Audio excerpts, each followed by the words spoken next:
Les populations pastorales nomades sont souvent tenues en marge des possibilités d'être alphabétisées à cause de leur mode de vie fortement empreint de mobilité transfrontalière.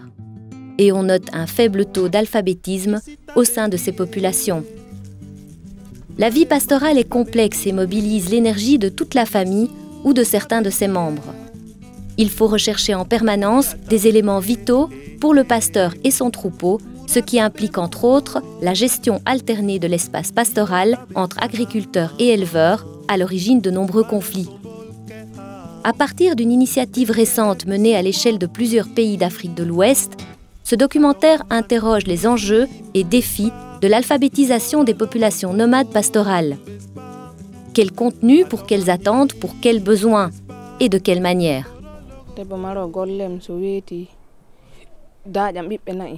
Nyamnan bila so nay din sella so tufete ndaro da faadi tufe si jomum tufi so nangum ulta wadi nyalaade kolla dogotoro wara lewuro don daradi.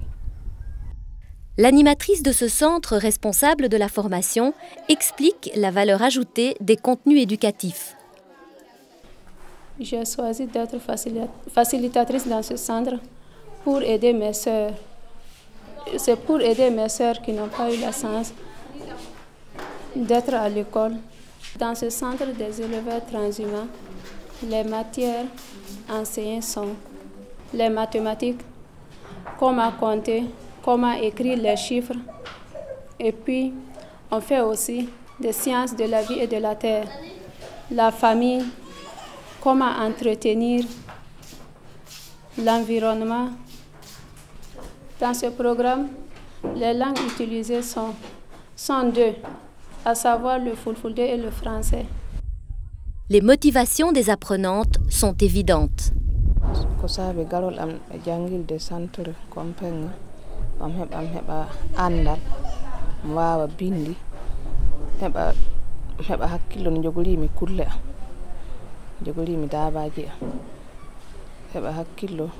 Jogolimi dabaji am so nyawi no cawliranmi dum heba hakkillo la'aare jogolimi ley wuro saabi dum wadde natum ley jande centre compagnie jidum hebde ley jande nden tawe mi hebi annal fa so wadama farmo so taynam waawi janginde tawe min ballitama tagu suudu kosam do taynam waawi hennede ley ton tagu golla ngeñal jungo du.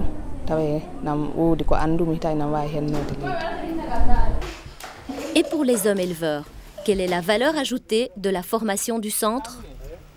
Ko jangum e jangirdu ndude min jangi e mayru ƴiye min jangi mase min jangi hiisaaji kewɗe woɗi min jangi kongi haala fulfulde no windirte fuu wonde fof ko haala e fulfulde no kepta bindiraɗum fa timo ha paama min jangi ɗum e suudu ndu.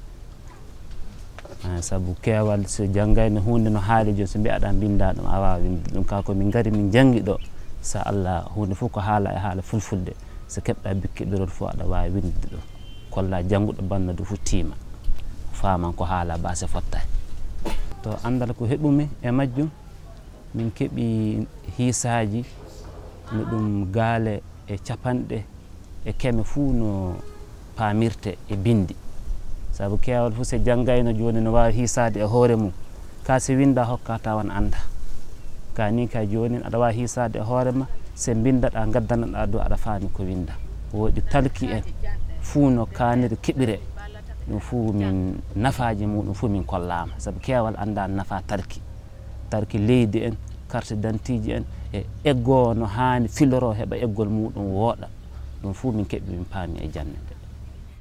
Dans ce centre de Koalou, fulfulde et français se côtoient comme langue d'apprentissage.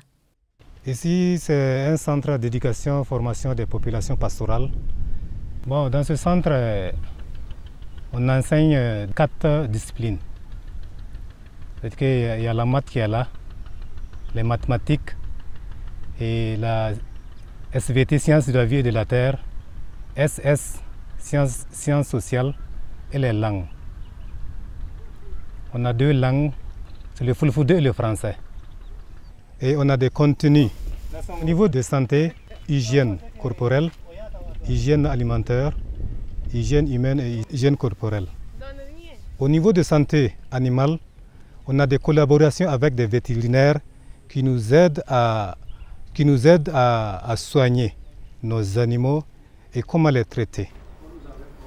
Cette femme leader stimule les femmes éleveurs à se former et à inscrire leurs enfants à l'école, pendant que leurs maris sont en transhumance également.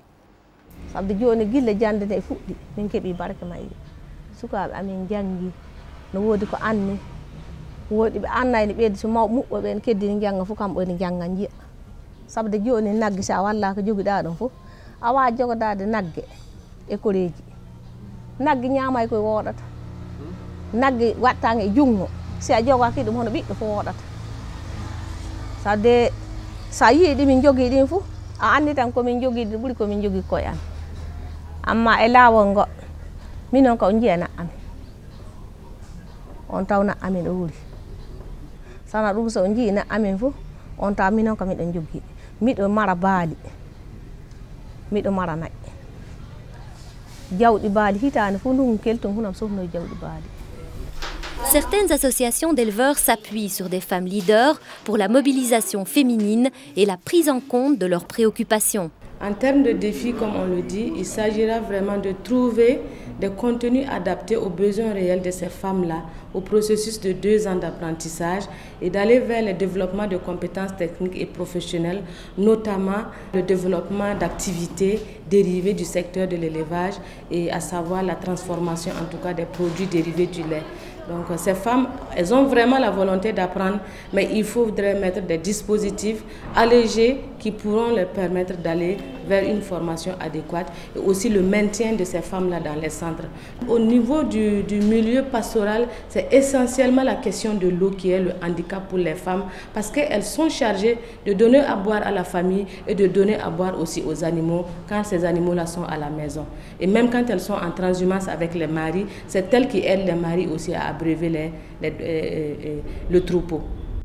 La question de l'éducation des populations nomades dépasse les frontières. Au Tchad, une direction spéciale sur la question est mise en place. Depuis la création, la direction a eu en fait à élaborer un guide d'orientation pédagogique administrative pour l'enseignement en milieu nomade. On ne se limite pas seulement aux parents, mais également pour un éleveur, il faut gérer d'abord le problème de son troupeau. C'est la raison pour laquelle au niveau du Tchad, nous avons en fait procédé à une alphabétisation fonctionnelle à tous les parents au niveau des communautés des pasteurs nomades. Ça, c'est la première stratégie. La deuxième stratégie, le ministère, avec ses partenaires, offrait des services, autres services, c'est-à-dire l'eau, la santé humaine, la santé également animale et l'appui aux activités génératrices de revenus. Du côté des éleveurs, on envisage déjà la pérennisation des offres éducatives.